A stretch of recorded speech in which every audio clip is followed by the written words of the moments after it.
سیلاب بھی نعمتوں کو لے کر آتا ہے، لیکن اگر ہمارے معاملات ٹھیک ہوں تو ہم اس سے مستفید ہو پاتے ہیں، لیکن اگر ہمارے معاملات ٹھیک نہیں ہیں تو ہم تو بارش بھی، اس سے بھی ہم مستفید نہیں ہو پاتے، ہم تو بارش بھی ہمارے لیے زحمت ہو جاتی ہے۔ تو پانی تو اللہ کی عظیم نعمت ہے، اور اس عظیم نعمت کی پاکستان میں ہر ایک کو ضرورت بھی بہت زیادہ ہے، لیکن ہم اس عظیم نعمت، جب اللہ ہمارے لیے وہ نعمت برسا رہا ہے تو ہمارے معاملات ایسے ہیں کہ ہم بجائے اس کے کہ اس کو سمیٹ سکیں اور اس نعمت کو وصول کر سکیں اور اس سے مستفید ہو سکیں، ہم اس نعمت کی وجہ سے بری طرح سے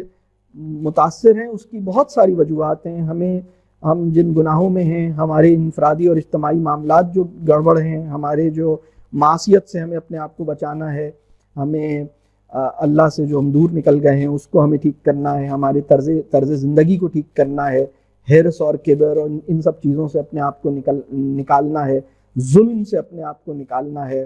تو یہ سب پورے کام ہیں۔ تو اللہ تعالیٰ اس وطن پر اپنا رحم فرمائے، رب کریم ہمیں اس بات پہ معاف کرے کہ جس وعدے پر اور جس مقصد کے لیے ہم نے پاکستان اللہ سے مانگا تھا اور اللہ نے ہمارے وعدے پر اعتبار کیا تھا اور ہمیں پاکستان عنایت فرمایا تھا، ہم وہ وعدہ پورا نہ کر سکے، ہم اس مقصد کی خاطر پورے پاکستان تو کیا ایک فیملی لائف بھی ڈیمانسٹریٹ نہیں کر سکے، ہم مطلب پورے پاکستان تو کیا ہم ریاست خاندان میں بھی وہ ایتھوس اور وہ فضا اور وہ بندگی کے جوہر سے کو ہم نہیں پیدا کر پائے جو ہمیں، یعنی جس وعدے پہ ہم نے پاکستان مانگا تھا۔ اللہ ہمیں اس پہ معاف کرے، رب کریم ہمارے لیے ممکن کرے کہ ہم انفرادی سطح پر اور اپنے پرسنل لیول پر، جو ہماری اجتماعی، ہر ایک کا ایک اجتماعی سرکل بھی ہے، ہر ایک کی ایک کلیکٹیو لائف بھی ہے جس میں وہ خاندان، دوست احباب، محلہ، رشتہ دار، فیملی، ایکسٹینڈڈ فیملی، فرینڈز، تو اس لیول پر کم از کم ہم اللہ کرے کہ ان چیزوں کو سمجھیں اور اللہ کرے کہ ہم اپنے انڈیویجول اور کلیکٹیو معاملات کو ٹھیک کر لیں۔ اللہ ہمیں توبہ کی سچی توفیق عطا کرے اور ہمیں پورے اخلاص کے ساتھ اللہ سے معافی مانگنے کی اور اپنے عمل کو ٹھیک کرنے کی اور سچی توبہ کرنے کی توفیق عطا کرے۔ اللہ پاکستان کی حفاظت فرمائے۔ پاکستان میرے نزدیک مسلم امہ کا اسٹیج ہے، میں مسلم امہ کا اسٹیج کہتا ہوں پاکستان کو، اور یہ میں سمجھتا ہوں کہ پاکستان سے پوری مسلم امہ کو بڑی امیدیں ہیں، اور خود پاکستانیوں کو بھی پاکستان سے کافی توقعات ہیں۔ تو یہ ہم ایک نازک وقت سے گزر رہے ہیں، لیکن اگر ہم ایمان اور علم کی روشنی میں اخلاص کے ساتھ اپنے حصے کا کام کریں گے تو اللہ تو رحمان و رحیم ہے، وہ انشاءاللہ تعالی ہمارے معاملات آسان کرے گا، ہماری اس آزمائش میں ہمیں کامیاب کرے گا۔ اللہ تعالی ہم سب کے ساتھ آسانی کا معاملہ فرمائے۔ اس پورے صورتحال میں تمام وہ لوگ جن کی جانیں گئی ہیں، اللہ تعالیٰ انہیں شہادت کا درجہ عطا فرمائے، ان کے متعلقین کو اللہ تعالیٰ صبر عطا فرمائے۔ جو لوگ ڈسپلیس ہوئے ہیں اللہ تعالیٰ ان کی نیتوں میں وہ پاکیزگی اور ان کو ایمان کا وہ نور عطا کر دے کہ ان کا ڈسپلیسمنٹ جو ہے وہ ان کے لیے ہجرت کا ایک مقام بن جائے، مطلب وہ ایک ہجرت کا ایکسپیرینس بن جائے اور انہیں ہجرت کا اجر، ڈسپلیسمنٹ جو ہے وہ اپنے اندر ہجرت کا اجر ان کے لیے محفوظ کر دے۔ اور اسی طرح تمام وہ لوگ جو امداد کر رہے ہیں اللہ تعالیٰ ان کی کاوشوں میں برکت ڈالے۔ میں ایک چیز اور یہ کہنا چاہوں گا کہ پاکستان کے بہت سارے ادارے، چاہے وہ سرکاری ہوں، چاہے وہ پرائیویٹ ہوں، اور چاہے وہ اسمال گروپس ہوں،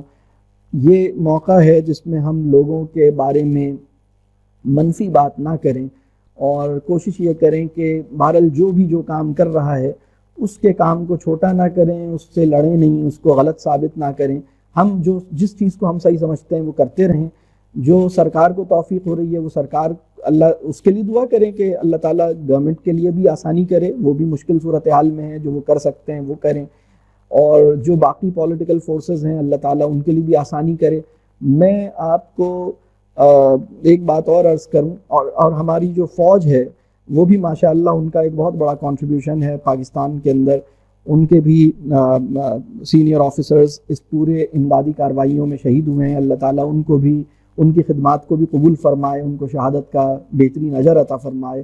اور اصل میں سمجھتا ہوں کہ ہمیں اس موقع پر لوکل لیول پر بھی اور ہر سطح پر کولیبریشن اور کوآپریشن کی فضا پیدا کرنی چاہیے۔ لوکل لیول پر اگر آپ کسی پولیٹیکل پارٹی کے ساتھ کنیکٹڈ ہیں تو کوئی دوسری پولیٹیکل پارٹی کے ساتھ بھی آپ کا تعاون، اللہ کرے کہ اس سچویشن میں، یہ ایک وار اسٹیٹ آپ سمجھیے جس کے اندر یعنی اگر پاکستان کسی جنگ سے دو چار ہوتا تو اس جو نقصانات ہوتے وہ شاید اس میگنیٹیوڈ کے نہیں ہو سکتے تھے، یعنی یہ بہت سے لوگوں کا تجزیہ ہے۔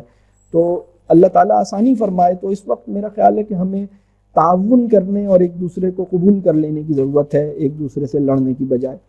تو بہرحال اگر کسی سے کوئی بھی اختلاف ہے ان کے حق میں دعا کرے، اللہ تعالیٰ سب کی کاوشیں قبول کرے، اللہ تعالیٰ سب کے لیے آسانی فرمائے۔ اور میں ایک بات جو میں اکثر کہتا ہوں اپنے نجی دوستوں سے یا پرسنل نجی محفلوں میں ایک بات آپ کو بتاؤں، پاکستان کے ہر پولیٹیکل آرگنائزیشن کے اندر اور پاکستان کی ہر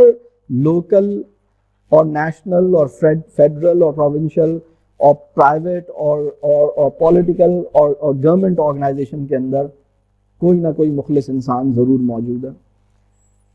کوئی نہ کوئی مخلص انسان ضرور موجود ہے۔ بلکہ میں آپ کو بتاؤں کہ ہر پولیٹیکل پارٹی کے پاس جتنی مخلص کارکنوں کی فوج ہے اتنے اس درجے یعنی اخلاص کا وہ معیار اس کی قیادت میں بھی نہیں ہے جو اس کے ورکرز میں پایا جاتا ہے۔ تو یہ اکراس دا بورڈ ہے۔ تو لوگوں کی کاوشوں کے لیے دعا کریں، اللہ سب کو ہدایت دے، اللہ سب کو مطلب دوسروں کو غلط ثابت کرنے سے اگر مجھے خوشی حاصل ہوتی ہے تو یہ کبر کی علامت ہے۔ تو بہرحال بڑے دل کے ساتھ اس وقت ضرورت یہ ہے کہ میں اپنے حصے کا کام کروں اور اس کے لیے ہدایت کی دعا کروں۔ اگر میری عقل کے مطابق وہ کوئی غلط کام کر رہا ہے تو محبت کے ساتھ اس سے رابطہ کر کے انڈیویجول لیول پہ بتاؤں، نہ کہ پبلسائز کروں کہ وہ کتنا مطلب یہ جو ہیلپ کا کام ہو رہا ہے، ریلیف کا کام ہو رہا ہے، اس میں کولیبریشنز اور کوآپریشنز کی ضرورت ہے۔ اللہ ہم سب کے لیے آسانی فرمائے، دنیا میں جہاں کہیں بھی جو بھی خیر کا کام کر رہا ہے اور اچھا کام کر رہا ہے اللہ تعالیٰ اس کی کاوشوں کو قبول فرمائے اور اس کے کام میں برکت دے اور اسے حکمت عطا کرے اور اسے علم عطا کرے کہ وہ صحیح راستے پہ صحیح انداز سے اس محنت کو کر سکے اور اس کے کام کو قبول فرمائے اور اس کے کام کے اچھے نتائج معاشرے کو دیکھنا نصیب کرے۔